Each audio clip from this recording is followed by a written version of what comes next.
বন্ধুরা, আজ তোমাদের সাথে কিছু উপকরণ শেয়ার করব। এই উপকরণটা দিয়ে আমি একটা হেয়ার অয়েল বানাবো। তাই আমি এখানে কিছু উপকরণ নিয়ে নিয়েছি।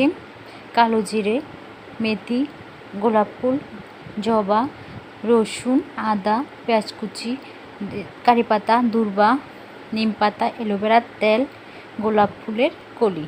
এখন আমি এখানে একটা পাত্র বসিয়ে দিয়েছি, নিয়ে নিচ্ছি 300 ml তেল। এই তেলগুলো বানিয়ে যদি তোমরা একবার চুলে ইউজ করো, চুল পরাবদ্ধ হয়ে যাবে এবং চুল গজানো শুরু হবে। এটা আমি প্রমাণ পেয়েছি, তাই আমি এখন থেকে এই তেলটা ইউজ করি, তাই তোমাদের সাথেও শেয়ার করছি।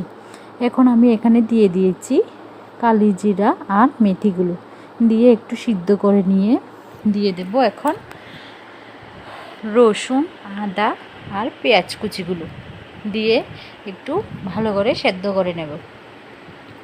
এইগুলো সেদ্ধ হয়ে আসলে দিয়ে দেব ফুলের কলিগুলো, একটু ছিঁড়ে ছিঁড়ে দেব।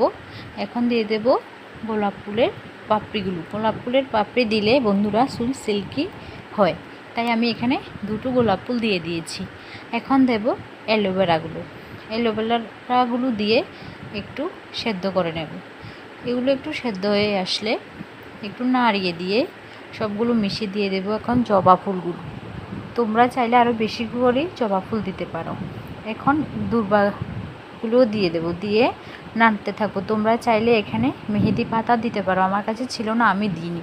দিয়ে দিয়েছি তুলসী পাতা, নিম পাতা, কারি পাতা, দিয়ে সবগুলোকে ভালো করে সেদ্ধ করে নিচ্ছি। এগুলো সব সেদ্ধ হয়ে আসলে দেখবে তেলগুলো সবুজ সবুজ হয়ে যাবে। তোমরা সপ্তাহে 3 দিন ইউজ করতে পারো। করে আগের দিন রাতে দিয়ে পরের দিন সকালে শ্যাম্পু করে নেবে, দেখবে 2-3 মাসের মধ্যে নতুন চুল গজানো শুরু হয়ে যাবে আর চুল পরাবদ্ধ হয়ে যাবে। এটা আমি প্রমাণ পেয়েছি, তাই তোমাদের সাথেও শেয়ার করছি। আমার তেল মোটামুটি রেডি হয়ে গেছে। 300 ml তেল থেকে শুকিয়ে 200 ml মতো হয়ে গেছে। সবগুলো রেডি। এখন দেখো, এটা দেখতে খুবই ভালো লাগে, কোনো গন্ধ নেই, হয়ে গেছে। এখন আমি একটা আলাদা পাত্রে ছেঁকে নেব। তোমরা দেখতে পাচ্ছ সবগুলো কেমন হয়েছে। ছেঁকে নেব এখন আলাদা পাত্রে ছেঁকে। তোমাদের এখানে একটা আমি টিপস বলছি, তেলগুলো কাচের পাত্রে রাখলে ভালো। আমার কাছে কাচের কোনো পাত্র ছিল না, তাই আমি সেম আগের তেলের পাত্রে রেখেছিলাম।